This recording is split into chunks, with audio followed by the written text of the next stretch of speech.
আজ থেকে 500 বছর আগে ঝামেলা শুরু হয় রাম মন্দির নিয়ে। তখন রাম মন্দির সেই মুহূর্তে ভেঙে ফেলা হয়। কিন্তু এরপরে কী হয়, অনেক পার্টি আসে, অনেক পার্টি যায়, মানুষ সভ্য সমাজ এগোয়, বাট কোনো পার্টি ভাবে না যে কি রাম মন্দির বানাবো কি বানাবো না। তারপরে একটা পার্টি কংগ্রেসও আসে।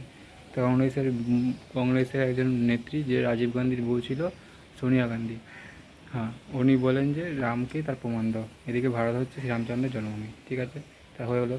তারপরে বিজেপি যখন আসে, সেও চেষ্টা করে জেতানোর, কিন্তু অটল বিহারী বাজপেয়ী সরকার হেরে যায়। তারপরে অনেক ঝামেলা করার পর পরে তখন এই বছরে 2024 সালের 22শে জানুয়ারি বিজেপি জিতে যায়, রাম মন্দির বানানো হয়। অনেক ঝামেলা করার পরে তার মাঝখানে 1999-এ কার সেবকের ওপরে অখিলেশ যাদবের সমাজবাদী পার্টি থেকে শুরু করে কংগ্রেসের লোকেরা, যারা রাম মন্দির বানানোর জন্য যেসব হিন্দুরা আন্দোলন করছিল, কংগ্রেসের নেতৃত্বরা বলে দিয়েছিল যে রাম মন্দির বানানো যাবে না হিন্দুদের দেশে, এদিকে তখন তাদের বিরুদ্ধে আন্দোলন করা হচ্ছিল, সেই কার সেবকের উপরে গুলি চালানো হয়, দিন দেখাট ওদেরকে মেরে দেওয়া হয়।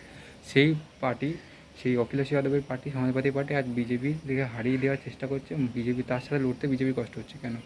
শুধুমাত্র দোগলা হিন্দুদের জন্য, যারা হিন্দুর বিরোধী করছে। আদৌ তারা ছেলে না পুরুষ না ছক্কার বাজা জানি না, তাদের জন্য আজ বিজেপি এই অবস্থা। এত কষ্ট করার পর তো চাইলে নাও বানাতে পারো। 3,000 কোটি টাকা খরচ করে, অনেক ঝামেলা করে, অনেক বিরোধ সহ্য করেও উত্তরপ্রদেশে বানানো হয়। তাও সেই উত্তরপ্রদেশেই আজকে সমাজবাদী পার্টি বেশি এগিয়ে আছে, বিজেপি করতে পারছে না কেন? এই প্রশ্নটা হিন্দুরা করো। আজ যদি উত্তরপ্রদেশ যোগী সরকার না আসতো, তাহলে তার কী অবস্থা হতো?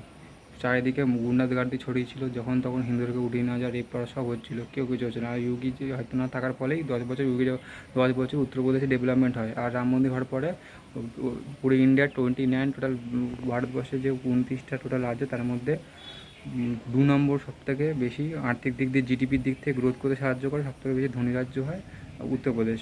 সেই উত্তরপ্রদেশ যোগী আদিত্যনাথের সরকারের জন্য। আর সেই যোগী আদিত্যনাথ সরকারকে লড়াই করতে হচ্ছে, কষ্ট করতে হচ্ছে নিজেকে জেতানোর জন্য। তাও কে জিতলো ওর বদলে? অখিলেশ যাদবের সরকার। এটা কি মানা যায়?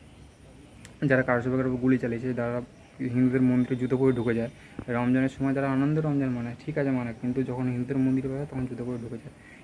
এরকম লোকের যারা যদি কেউ জেতায়, তারা তাদের দেশে থাকার দরকার। এরপরে তোমাদের কি পয়েন্ট অফ ভিউ বলো।